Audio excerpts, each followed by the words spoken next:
This episode, I'm joined by Joseph Turner to discuss the philosophy of Keiji Nishitani. I'd like to say a big thank you to my paying patrons and subscribers for making all this work possible.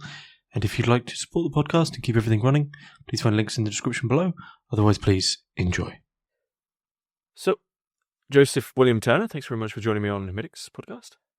Yeah, no problem.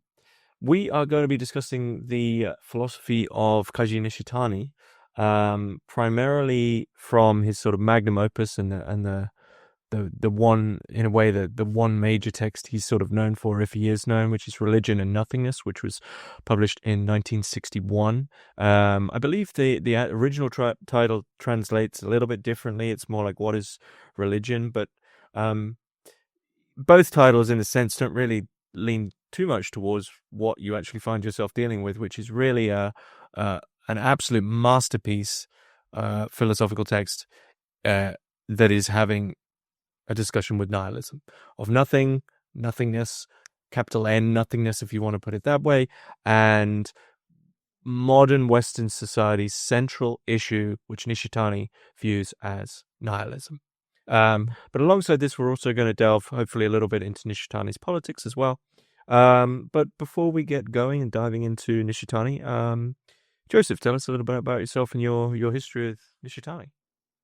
Yeah, so I am a PhD student at the University of Wisconsin-Madison, and I am in the middle of sort of finalizing aspects of my dissertation, which focuses on dialogues between Nishitani and the French thinker Jean-Luc Nancy in particular.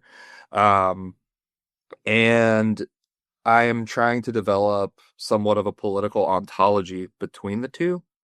I think that there's a complementary aspect between both thinkers' systems, and I think that in many ways, Nancy is trying to explain precisely through this ontology of being with, being singular plural, like, is more of a ontology of what Nishitani would be trying to sort of be explaining. I guess, like, Nishitani's work would be, sort of that. I believe that Nishitani's concept of emptiness very much complements this idea of being with in Nancy. And so in order to sort of find the sort of political potential in Nishitani's work, I think Nancy is a necessary sort of remedy for some of the criticisms that have been levied against the political nature of Nishitani's work. So, as this is your PhD, if you think back when you first read Nishitani, was it immediately? Did you see a thread there that you immediately, say, sympathized with? That this was an issue that you also agreed was of central importance? So, what led me to Nishitani was Nietzsche, and before Nietzsche, it was Jean Baudrillard. I was really interested in the question of, like, representations of concepts, ideology, the way that these sort of become merged with, like, technological social processes, the sort of history of cybernetics, all of that. And I became really sort of obsessed with the sort of nihilistic side of Baudrillard's philosophy. And came to see him as kind of like the modern Nietzsche. And after that led me to reading more Nietzsche. And then I kind of became desperate to find some other sort of approach to nihilism.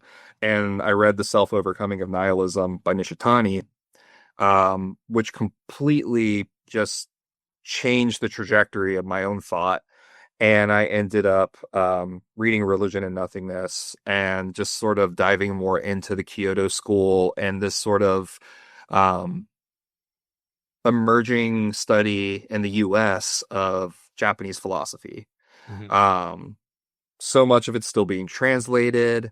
Um, and yeah, it's a very niche field, at least here in the US. I feel like every scholar doing Japanese philosophy in the US knows each other.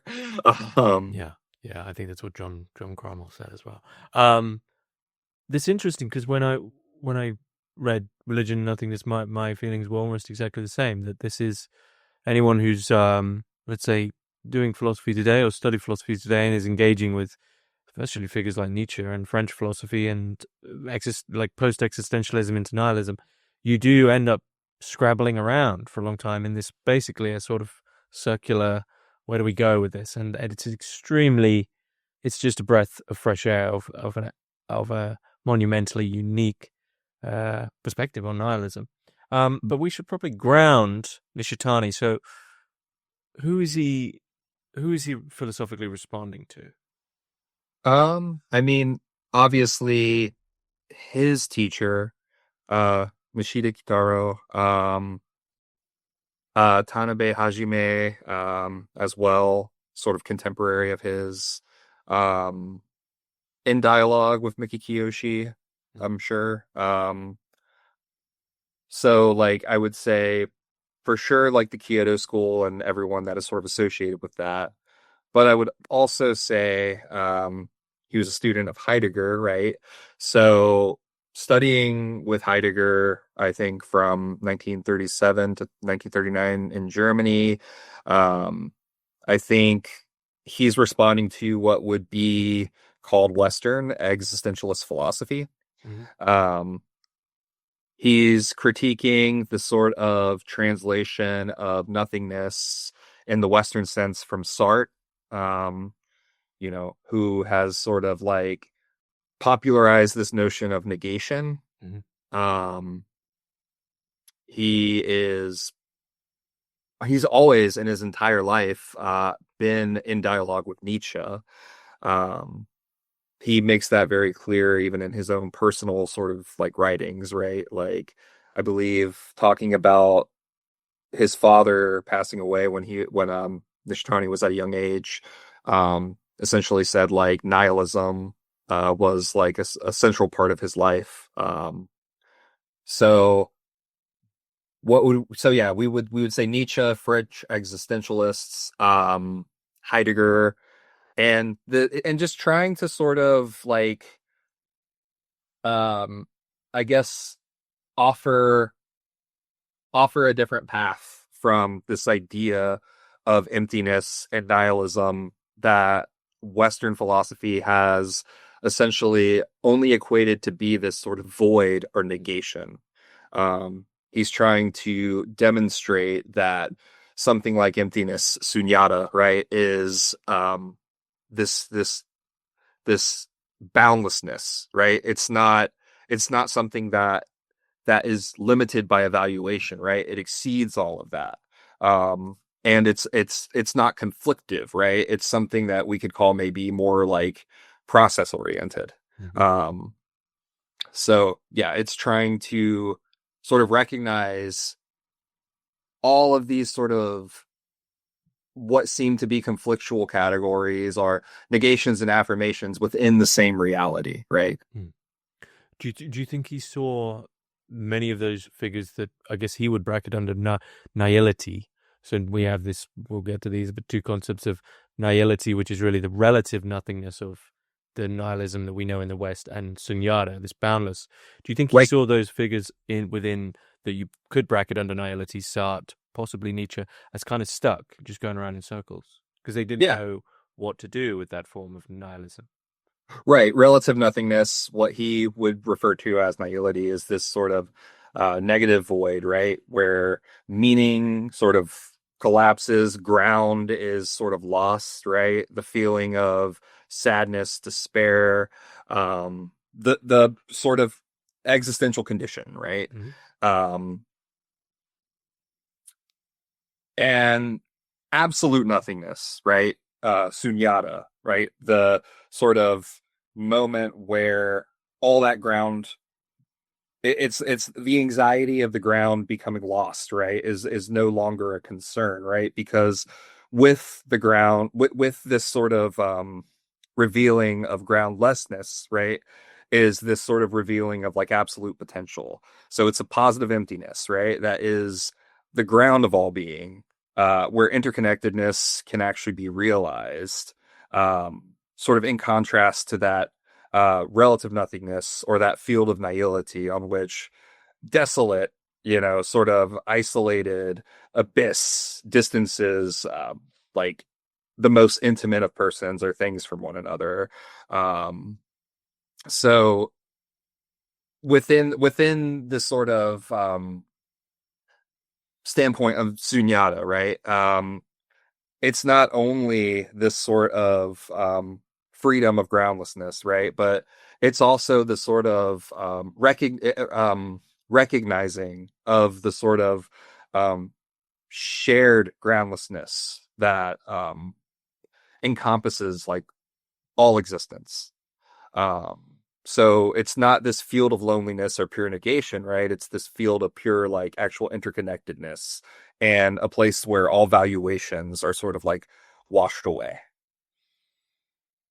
So instead of a transvaluation of all values, it's not a negation; it's a dissipation of what it's difficult to. I guess the question there is, how does he move from one to the other? Because it's interesting in Religion and Nothingness that really he begins with this thorough kind of description and articulation of what nihility is, and then kind of seamlessly moves into from relative to absolute. So how does he move from relative Western nihilism to absolute nothingness?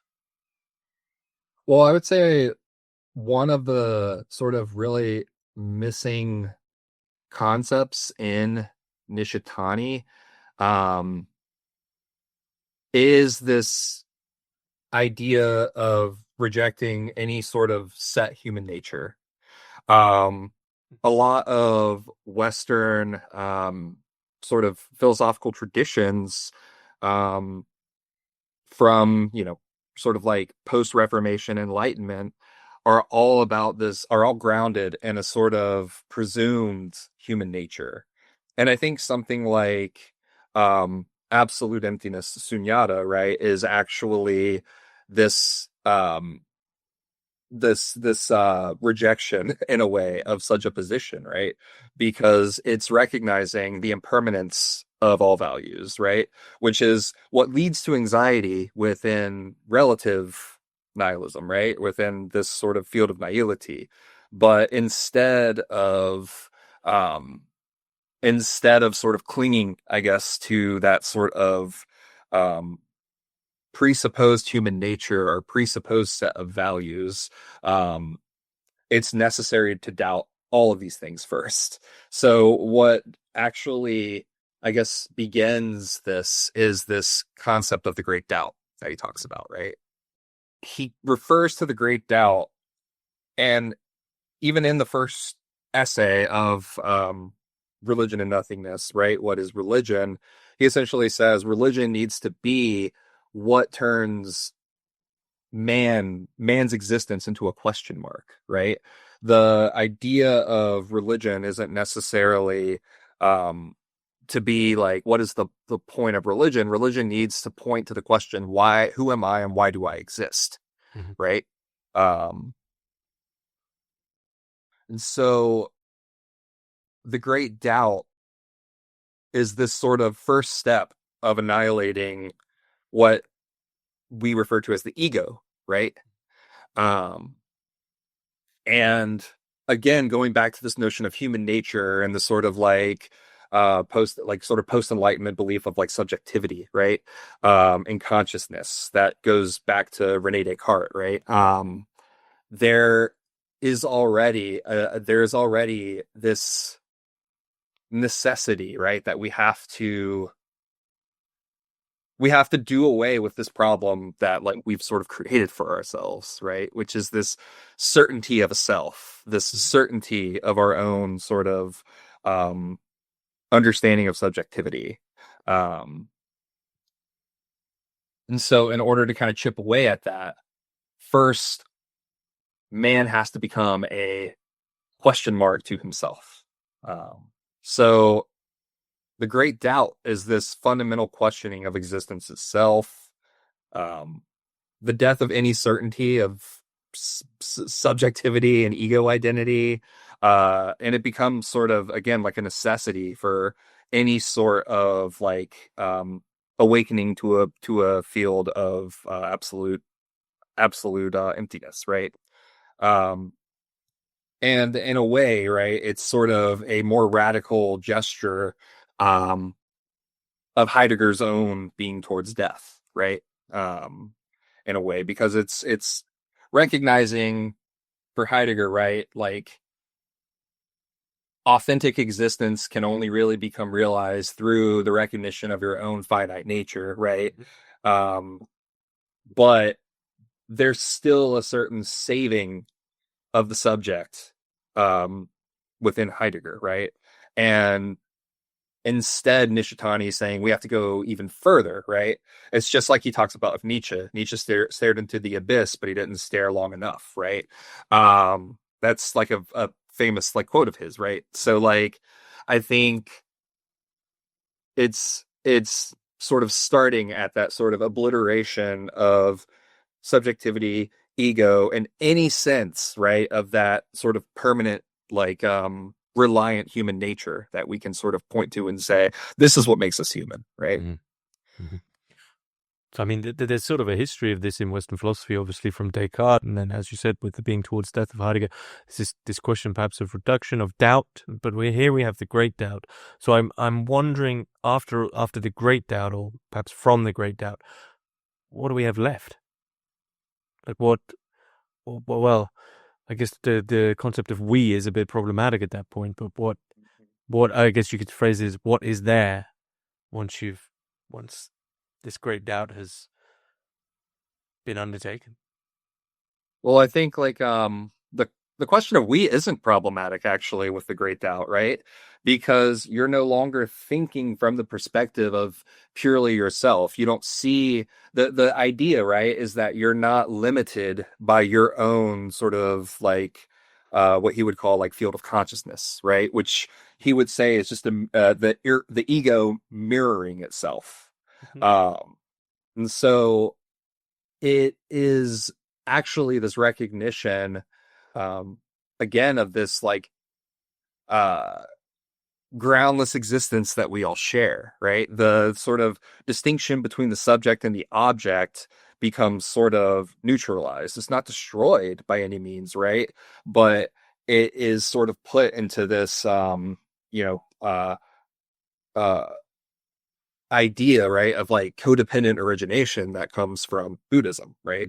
um so because I mean, obviously, like Kyoto School, Nishitani, you know, Mahayana Buddhism is like a significant part, right, to the sort of foundations of that philosophy.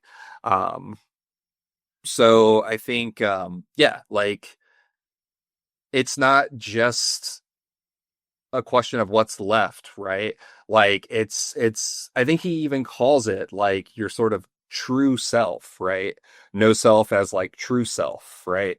I think it's hard and sounds very contradictory because of the way that we sort of inherit this like language of self and subjectivity, you know, in like Western epistemologies, right? Yeah. So I think like it's better to sort of avoid this language of true self and all of that. And I think this is why I'm interested in Nancy, because I think Nancy actually can sort of, again, maybe articulate this in a way for like, you know, like Western readers to be able to be like, oh, like field of Sunyata is actually this like field of being with, right? Or this sort of like uh ontological truth of a shared existence. Yeah.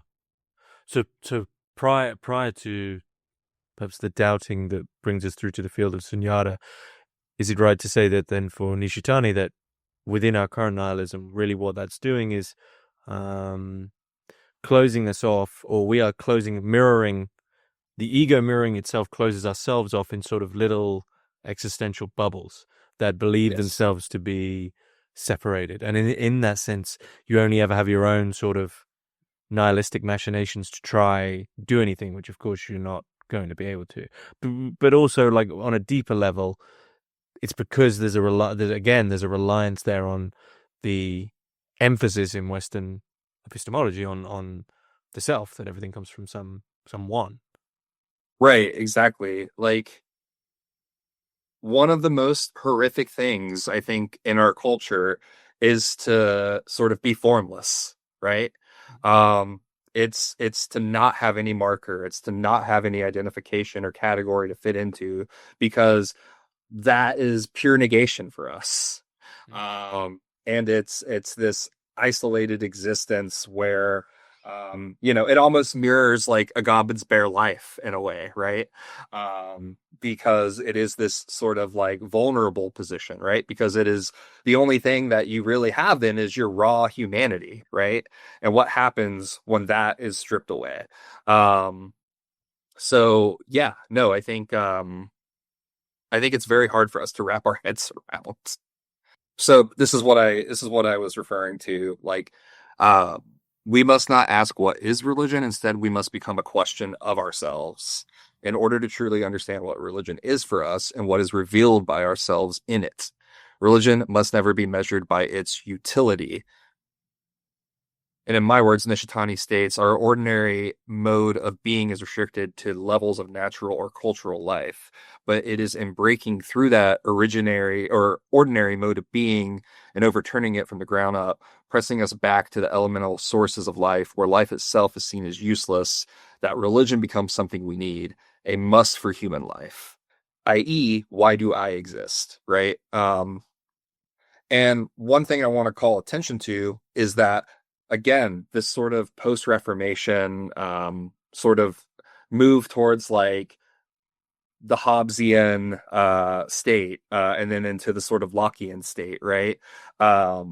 We we we lose that sort of relationship to like a non-utility of ourselves, right? Um, because our existence becomes fundamentally like economic post Enlightenment, right? Mm-hmm. And so I think that this is something that's missing in a lot of Nishitani scholarship, is the sort of reference to post Reformation. Um, and I think that also helps us to better understand the sort of uh, political relationship to the state and its myth that Nishitani actually sort of can help us kind of unravel. Yeah, I mean, this is something that was intriguing for me reading Religion and Nothingness, because Nishitani does begin by stating that we're sort of almost a priori religious animals. It's just an absolute for him that we are religious in the sense of, as you said, answering the question of why I'm here.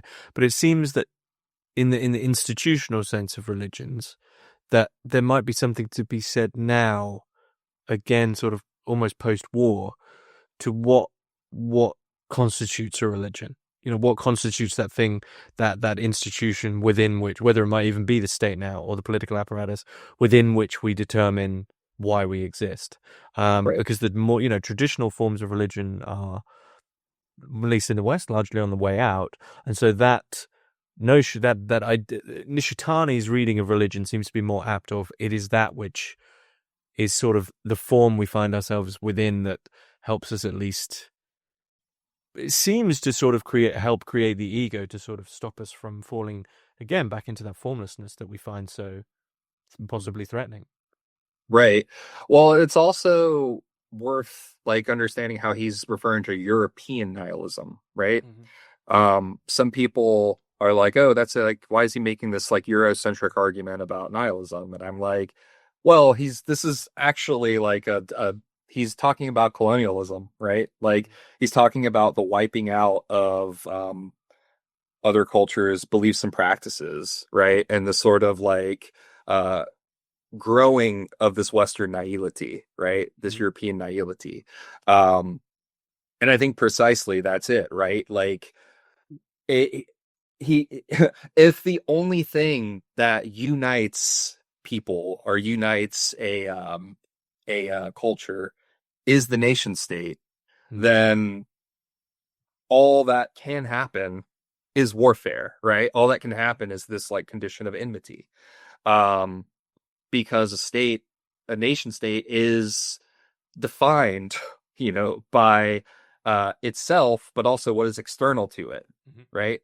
And so I think like for Nishitani, this is why religion is important because it is something that also allows there to be a sort of way of being, right? Or recognizing what is underfoot from us, right? That he sort of refers to.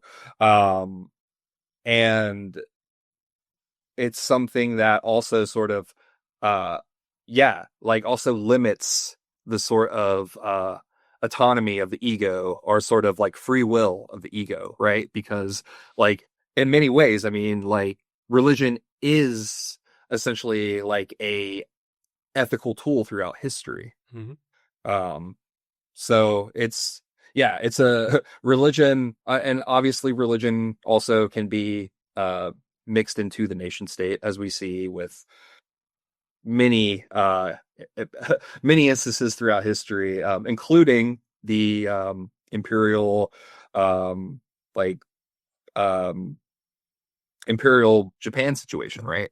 So And so, in terms of, so with someone such as Sartre or Nietzsche, I guess we would have the emphasis really on sort of the Übermensch, or still this emphasis on the individual. So this all brings about the question of possibly what is to be done, or what are we to do, of where do we find the ethics when we move from it's not as if Nishitani has solved the supposed problem of the meaningless of all things, of nihility within nihility's own bounds. He's moved into something that is boundless. And so what does I guess agency and ethics look like when we make that move? yeah, I mean, I think that obviously that sort of language is not really articulated in Nishitani. But this again, sort of pointing back to Nancy, um, it is a sort of recognition that there there is no uttering like existence, I exist, right, without there being that external listener, right? There or what's the word, like witness, in a way, right? Witness to your existence. Um, so what ontology does to be able to sort of start at this point of existence, uh, it allows us to sort of, at least like within our own uh like philosophical framework, to be able to kind of get rid of the categories that we've sort of predetermined, or kind of like like that we already accept, and we start at that base existence, and allowing ourselves to sort of start at an existence that isn't the individual, that isn't the sort of implied human nature of the individual, but is instead a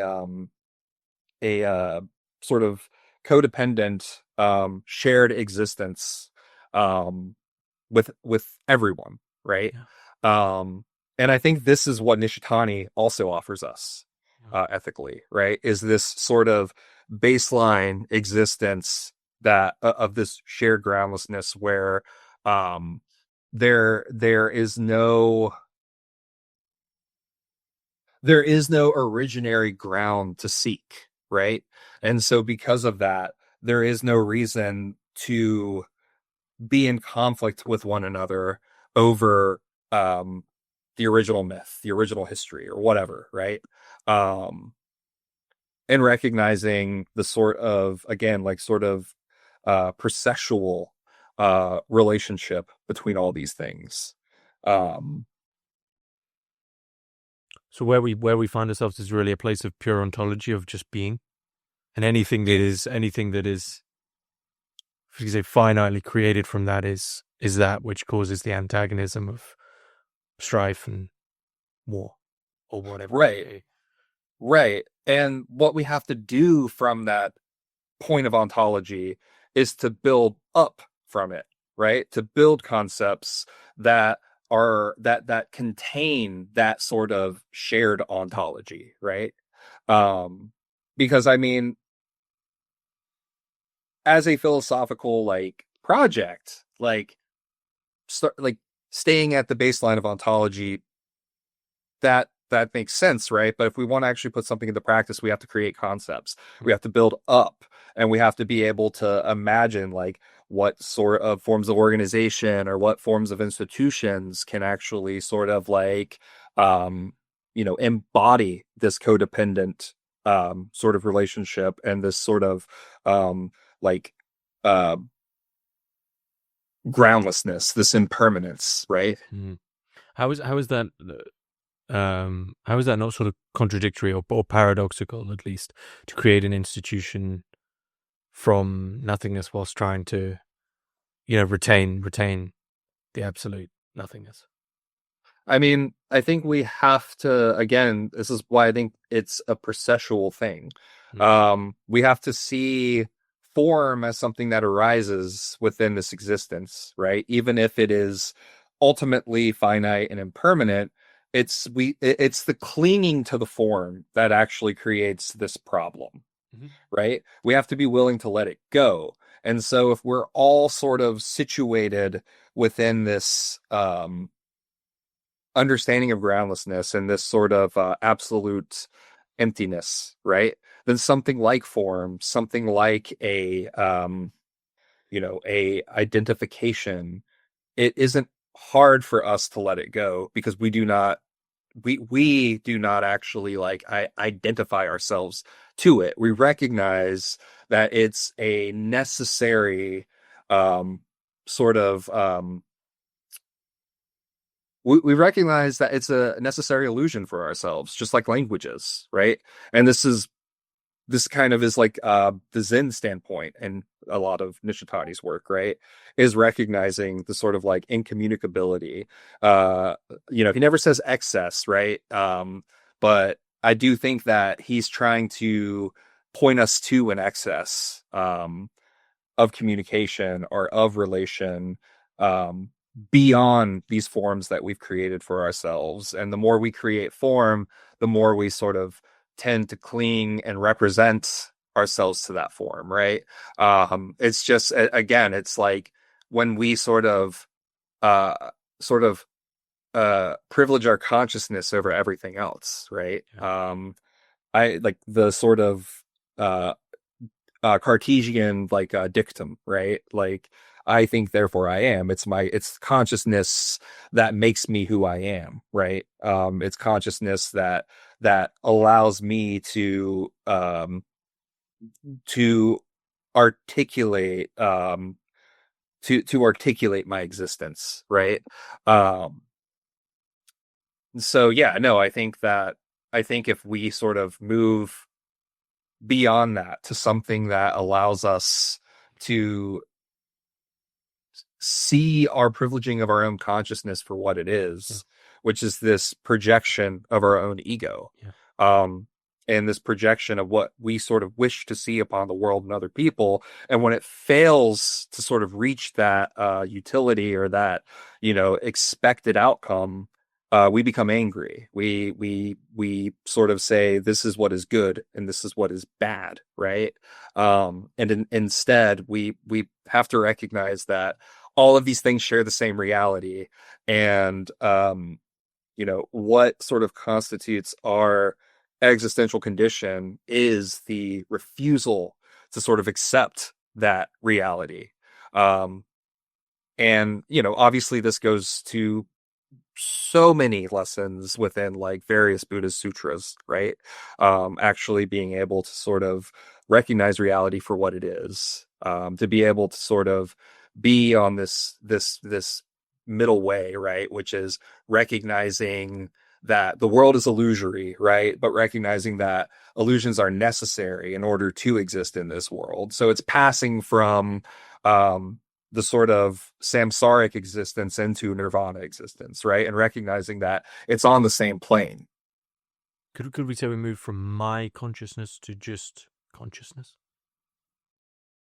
Perhaps. I mean, I don't know. The consciousness seems to be a problematic term. Yeah, it's true. That's true. But yeah. Mm-hmm.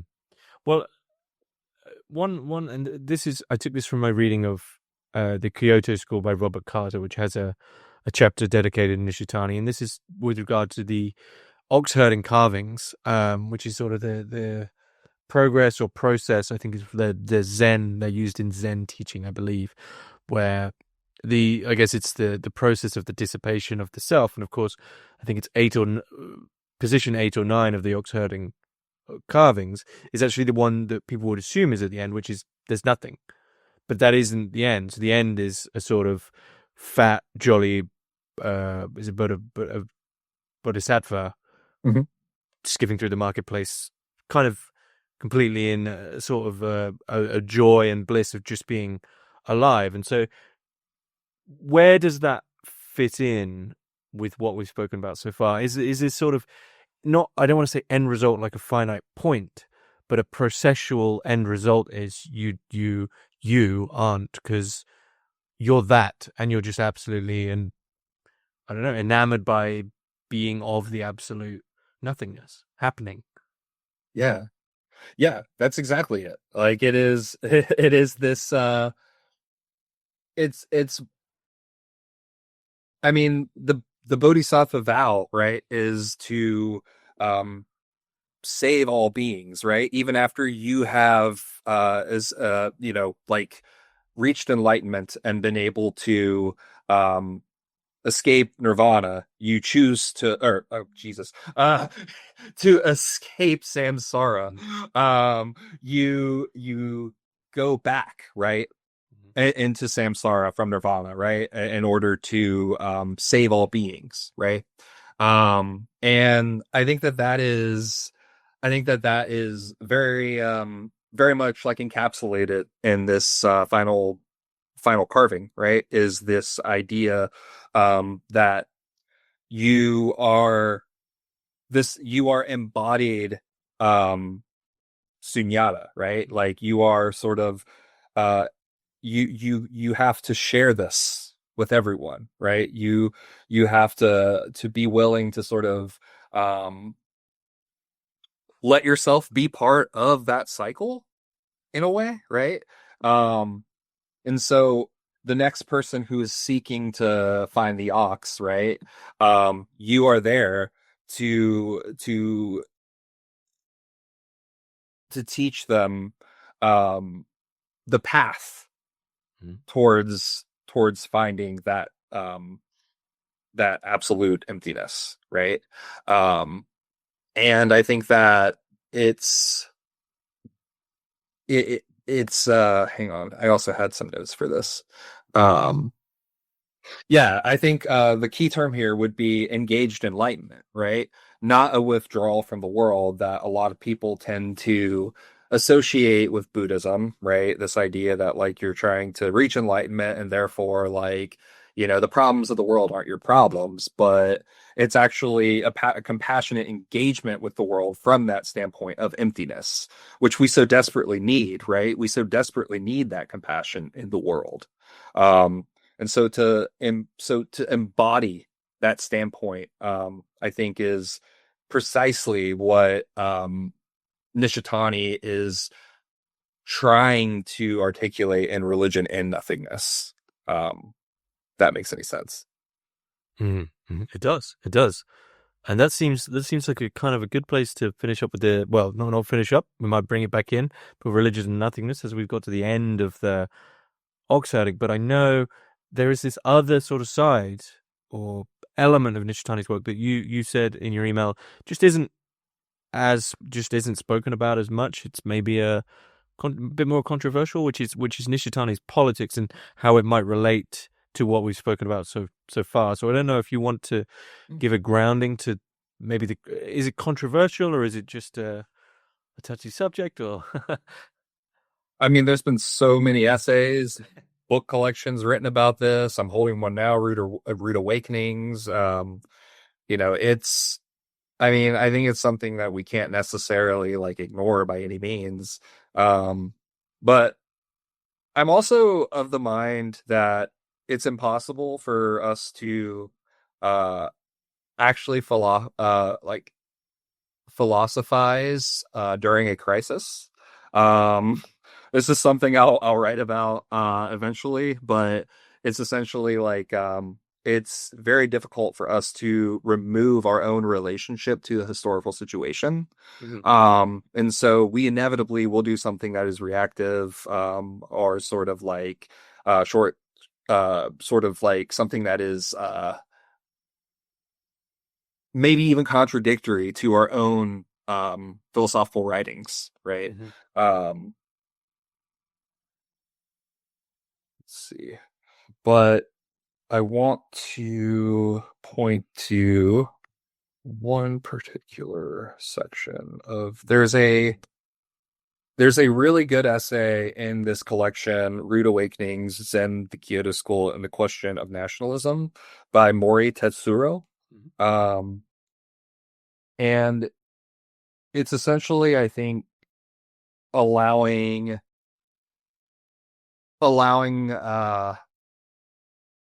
Nishitani's sort of words to speak for his nationalism in a way. Mhm. Um, and like to actually sort of give us a more full picture of what he was trying to do. And so ultimately, there is a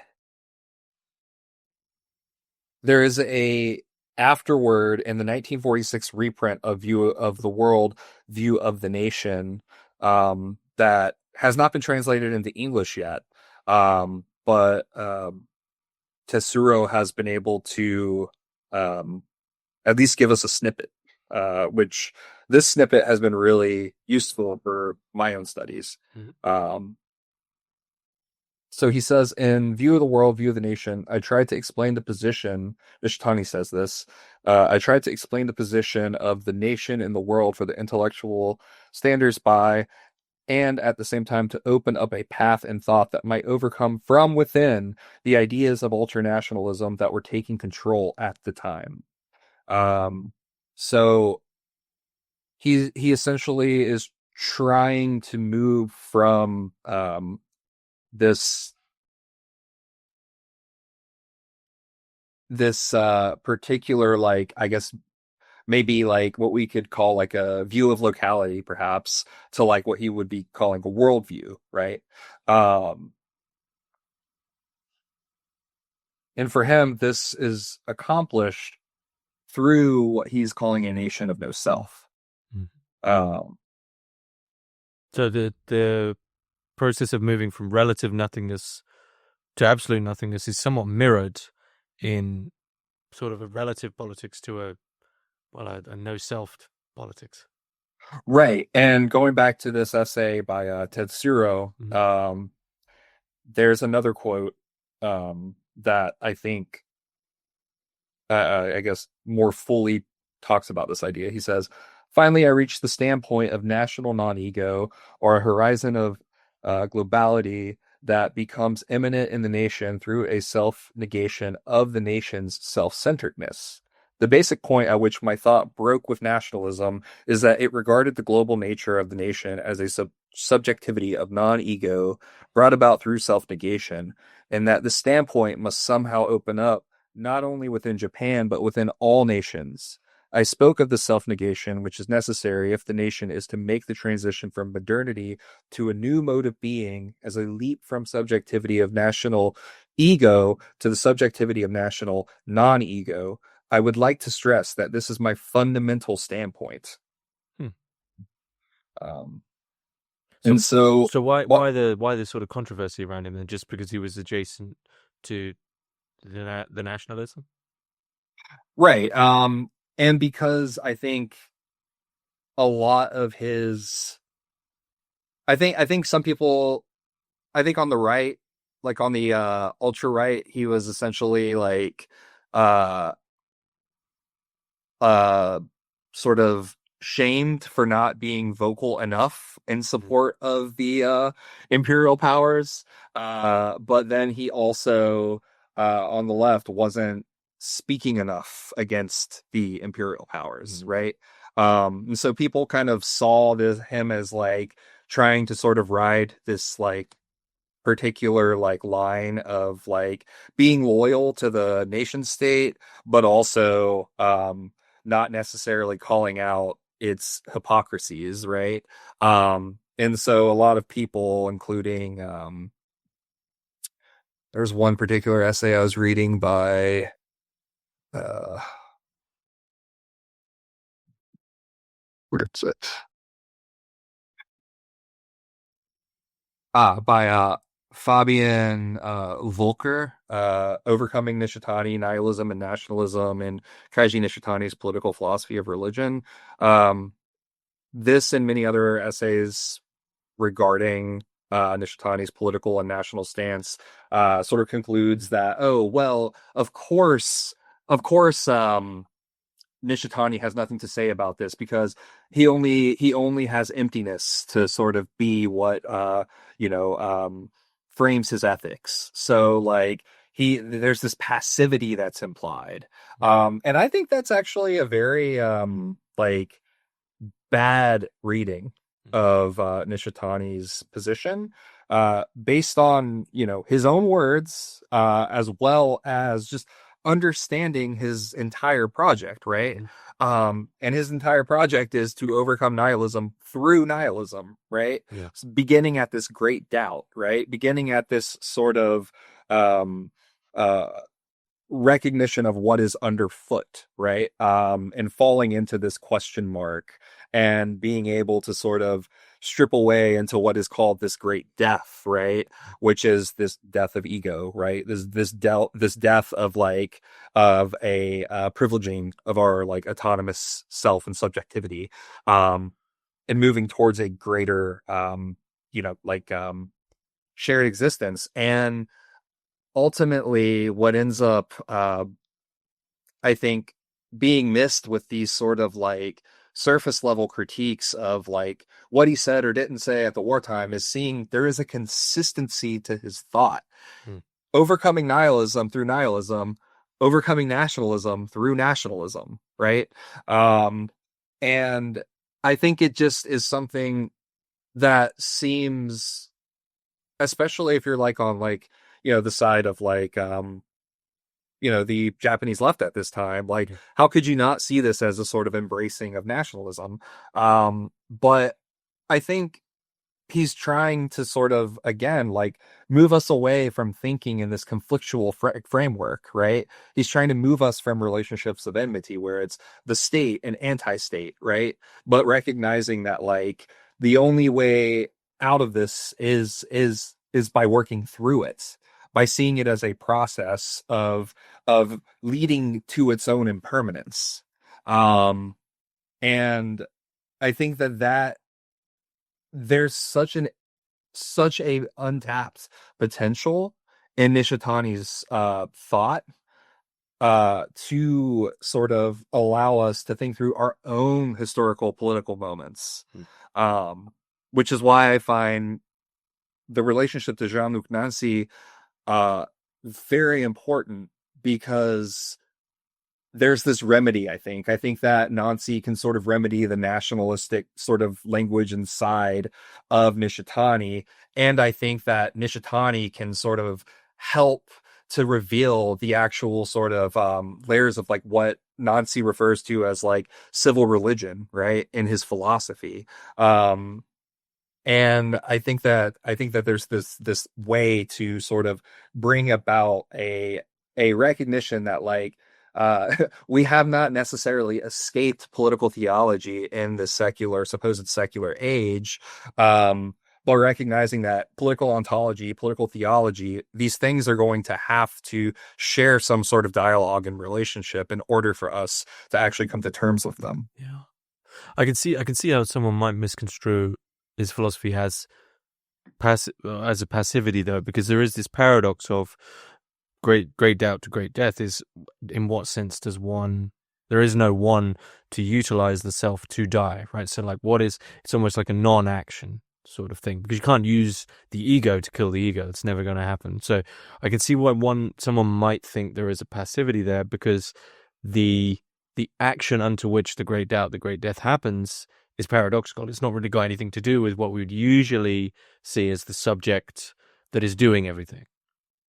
This is why I think the relationship to Nancy is cool, though, because Nancy's entire point about thinking is that thinking is an act of love. Mm. And so I think that there's a way to sort of develop a political ontology of compassion when we recognize that thinking always must create space, right? Thinking always must create a way in which we become separate from our own sort of values or what we hold to be what sort of reinforces or protects our subjectivity. And I think that something like the great doubt to the great death can be seen passive, right? But I think it's more so recognizing that we have to always be thinking and creating that space within and outside of ourselves, in order to make space in the world, in order to create that sort of compassionate viewpoint. That is precisely the sort of standpoint of sunyata that Nishitani is trying to sort of point us to, I think. And I think that this kind of goes again to this point I was making about impossible to sort of philosophize during a time of crisis, right? Because we have to be able to distance ourselves and create that space and to think before we say something or do something that actually ultimately leads to harm or ultimately leads to some sort of misunderstanding in the world. It's not saying don't ever act, don't ever think. Don't ever act, don't ever write, right? It's just saying reflect on the impermanent nature of these things and only speak or act once you have, right? And I think that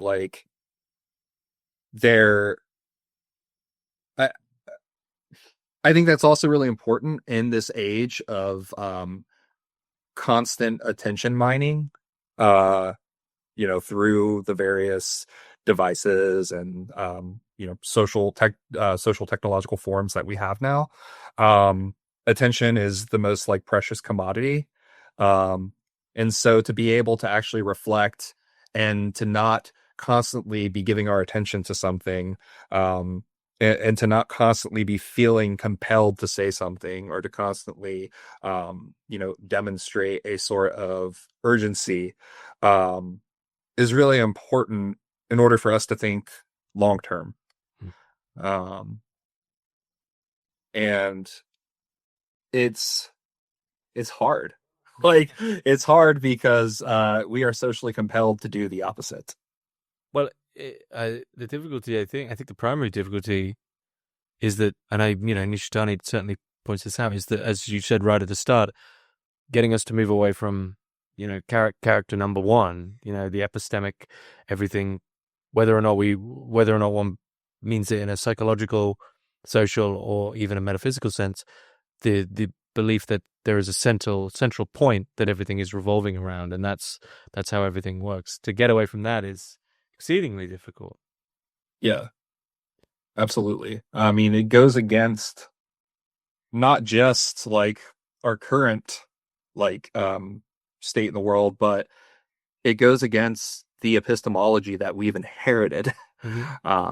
So is there anything you'd like to add about Nishitani that you feel is key that we haven't I think spoken about? I guess one thing is to maybe even look to some quotes about sunyata that Nishitani says that I think points again to this notion of like codependent origination or like a shared existence or ontology of being with, right? On page 89 of Religion and Nothingness, sunyata is the point at which we become manifest in our own suchness as concrete human beings, as individuals with both body and personality. And at the same time, it is the point at which everything around us becomes manifest in its own suchness.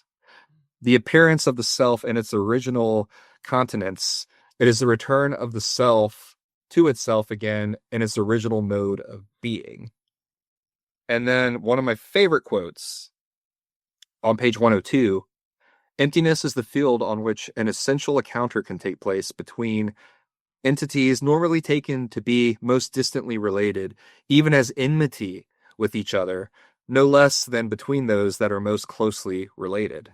And so I think that's really important, is that he's actually like pointing out this relationship of enmity, and saying that like emptiness is a way to sort of put these two next to to one another, right? And to sort of strip away the illusory sort of projections that are mirrored at the world and actually putting them into this sort of ontological relation where that sort of as such can reveal itself, right? Existence as such.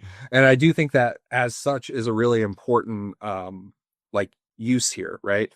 Heidegger always talks about like to let be, let the world be, right? I think that this notion of seeing being with as such is really important, because it allows us to sort of it allows us to imagine starting at that point where like whatever has been predetermined or projected onto us from the world is not what actually makes our existence. What makes our existence is that we share this same space and time together, right? And I think that's like really, really, really crucial for understanding the political significance and I guess like political ethics of a,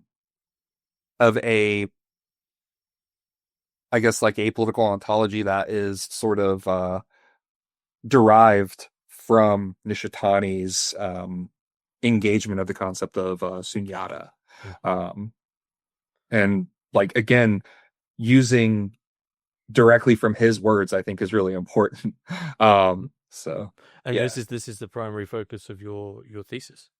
Yeah, so the primary focus of my thesis is to basically make this claim that the political ontology that we've inherited, even within like liberal democracies, is one of absolute enmity, which is Carl Schmitt's term. But it's recognizing that even though like John Locke's sort of liberalization of Thomas Hobbes has been the influence of a lot of Western political theory, when reason breaks down, right, or when the sort of presupposed human nature breaks down, what is left is this sort of assumption of the state of nature and a state of war. And ultimately, this is why all political conflicts emerge. It's because it is because of this sort of this conflictive relationship that again the state has to reinforce itself internally, but externally, right, there has to be what it is not. There has to be its sort of antithesis, right? And so basically I'm making the claim that uh, we can recognize the growth of like Western powers and even like liberal democracy as this relationship of pure enmity. We see it in everyday politics.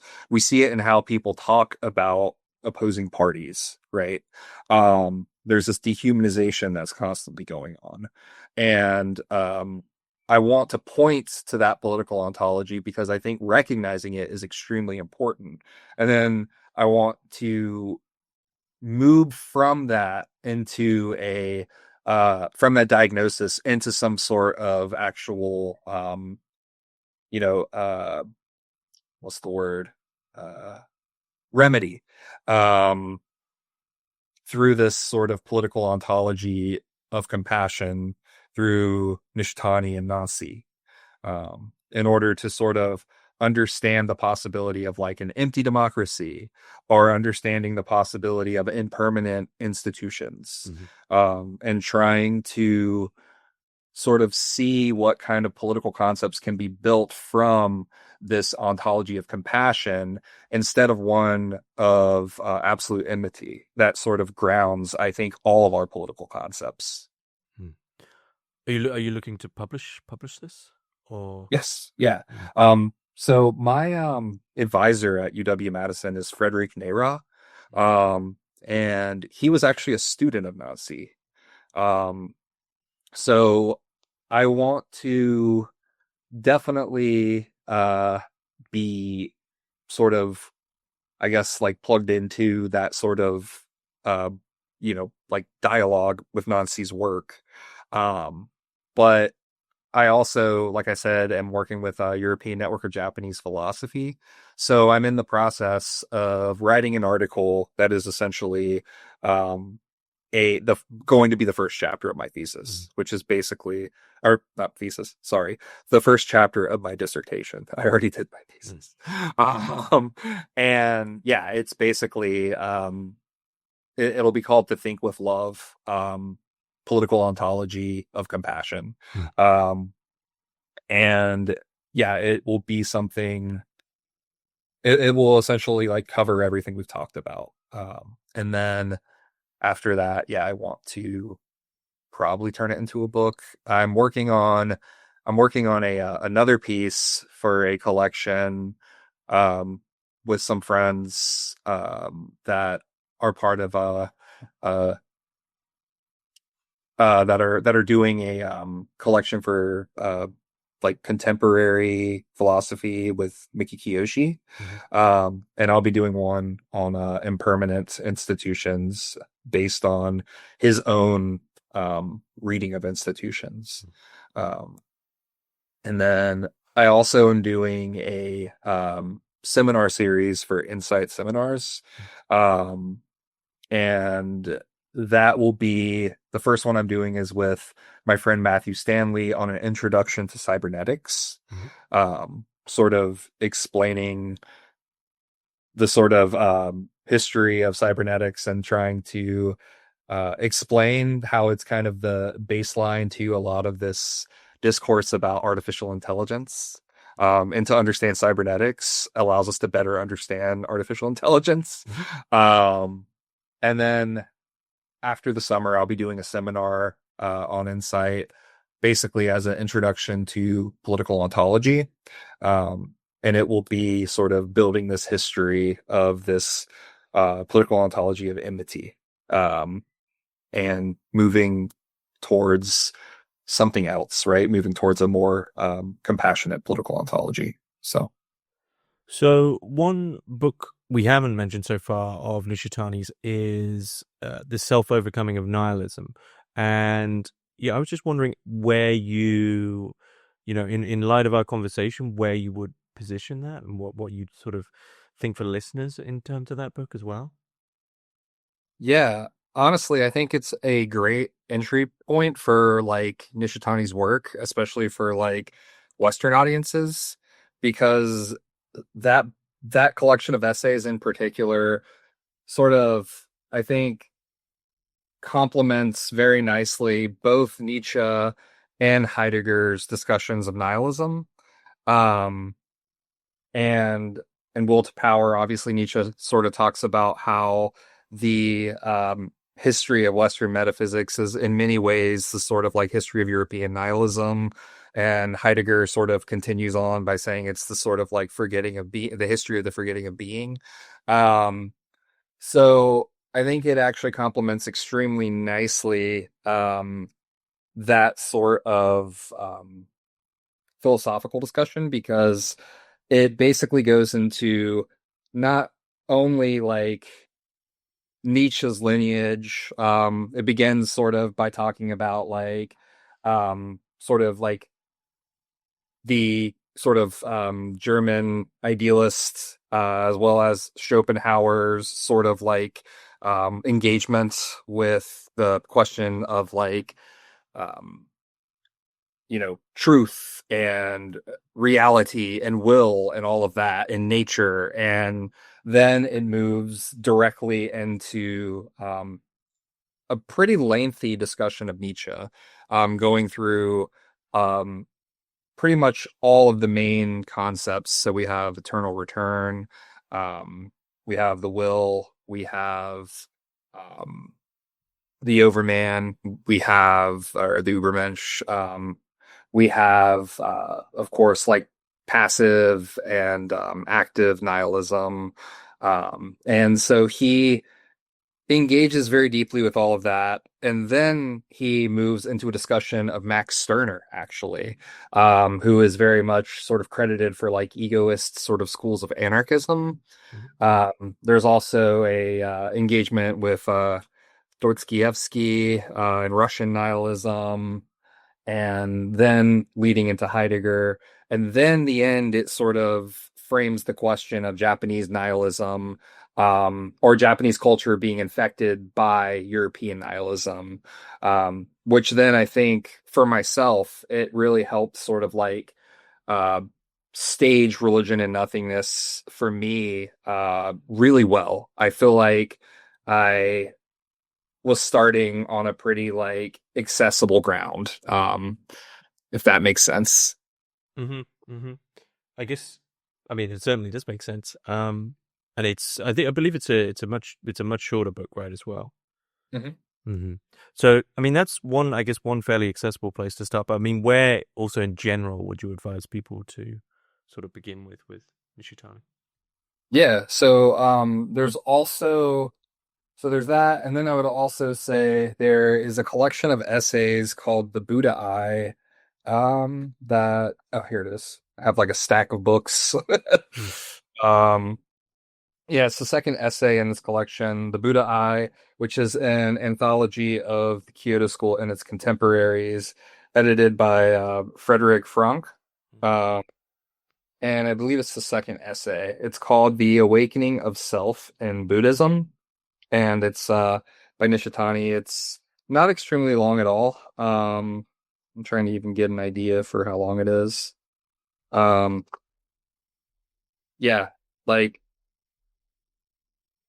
less than 10 pages. So, I think this is actually a really good place to start too, because it sort of begins a lot of questions of like what emptiness is in relation to this question of the self. It puts it in sort of like political terms in certain ways. Like, at the end, it offers some critical sort of commentary of Marxism by essentially saying along the lines of like, yes, like materially in communism, or like particularly like he doesn't really use the term communism, he just straight up says Marxism. In Marxism, we get to this point of emptiness materially, but on a level of like subjectivity, we still maintain ourselves extremely full, right? We still maintain a sort of saving of that subjectivity, and a sort of reinforcing of that ego. Um, and I found that to be extremely interesting, because after reading that and reading The Self-Overcoming of Nihilism, the sort of point of religion and nothingness, when it came to this sort of critique of Western subjectivity, it made a lot of sense, and I had a lot of really useful places to start. Mm-hmm. Um, so I would suggest that essay for sure if you're trying to read for the first time any like something by Nishitani. Well, I'll be sure to put I'll be sure to put the links for both of those in the description below. And Joseph Taylor, it's been a fantastic conversation. Thanks very much. Yeah, of course.